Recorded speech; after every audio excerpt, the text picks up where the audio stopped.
Now, this is only the beginning. Well, as brilliant a merchandising idea as that may be, it goes against the basic fusion concept.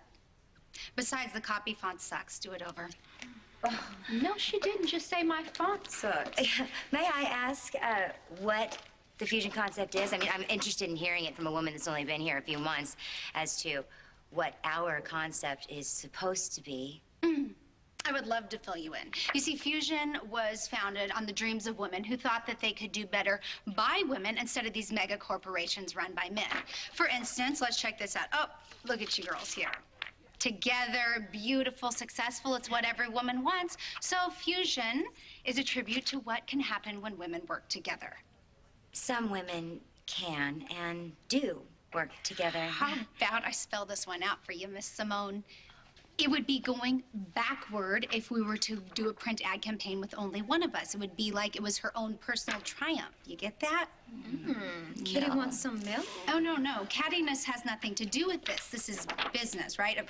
Isn't that what this is supposed to be about? Of course, we could take a little look in your strappy sandal-filled closet and find a few things that would make you the new face of a tabloid ad campaign, but who has time for that, right? So, do we quit wasting time, or do we trash that and get back to work? Well, I think we should wait until Kendall comes and get her opinion. I mean, after all, she's the one that your husband almost killed. And her baby is still fighting for his life in the hospital. How can I just ignore the people who hurt my baby? You feel better. You're thinking about the future. That's good. You know what I think about? I think about you in the hospital bed. Okay, well, who put me there? Fighting for your life. Well, it's time to fight for my son's why life. can't you listen to the doctors? They want you to rest and not do everything at once. I can't just sit around and do nothing while JR and Babe are walking around scot-free. I have to work. I can't just sit at home and look at the clock and wait for Spike to come home. Now, are you going to take care of JR or not? I know who the bad guys are, Kendall. And they'll be here today, tomorrow, and the day after. Right now, you got to focus on yourself. See all this? That's what love looks like and sounds like. Get used to it. Look, I'm not a little kid you can play anymore. I didn't say that you were, but I am still your mother. And I wanted to make sure that you understood the incredible gift Babe gave you in court. Oh, I am well aware of the gift my wife gave me. Are you? Do you know the kind of love that went into what she did? I am sure that her stock is going to drop off the chart for standing by you. And she doesn't deserve that. And I'm gonna prove it to her and everyone else that I'm worthy of another chance.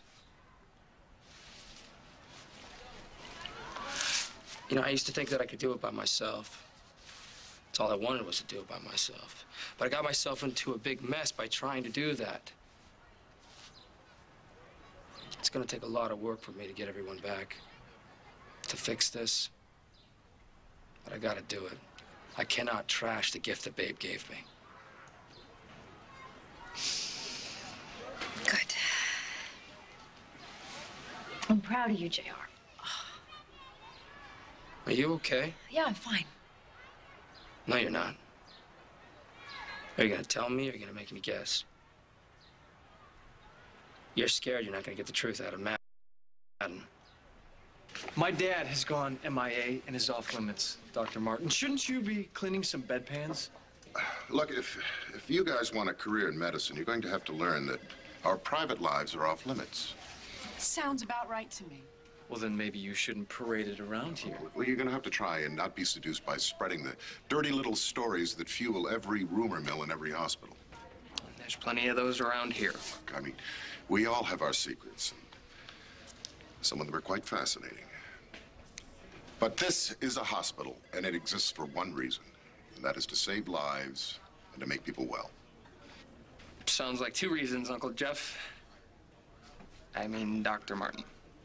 Now, why don't you go do what you're getting paid for? Yeah, put in some overtime. You might get some extra credit in biology class. Save it, Madden. Lord, save me from testosterone. Nephew, what have you gotten yourself into?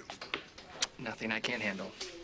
Well, try and keep the ladies at bay while you're working, huh? Yeah, but it's hard. I try to beat them off with my ID badge, and they just keep on coming. Well, I take it that you don't have much use for the younger Dr. Madden? I would go into it, but my Uncle Jeff Martin just informed me that I should focus on saving lives and making people well, so I think I'm going to do that instead. So you should. You certainly are your father's son. That's my dad's worst nightmare. Oh.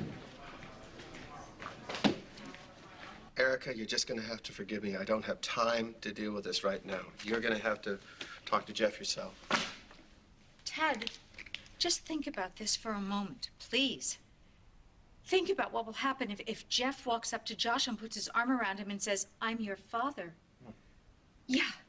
Well, I mean, certainly Jeff's ego will be satisfied, but lives will crumble. Yours. Yes, mine, but also Josh's. I mean, why can't anybody else see the future but me? It's as clear as day to me. Yeah, well, I left my crystal ball in the other pants. Oh, that's a nice comment. Ted, I am holding myself back from being a mother. Don't you think I've thought this through? Well, that's the problem. Don't you think I've thought it through? You don't understand, Eric. I'm the wrong person to talk to right now about denying my own flesh and blood, considering I have a daughter out there I can't find. A daughter? What, with Dixie? Yeah, and you're gonna have to forgive me if I don't want to walk up to my brother and say, forget that you have a son. You and I have been friends a long time, but if you want to know the truth, if I were Jeff, I would walk up and throw my arm around Josh and tell him the whole story. And then I would give him the biggest hug that anybody has ever seen.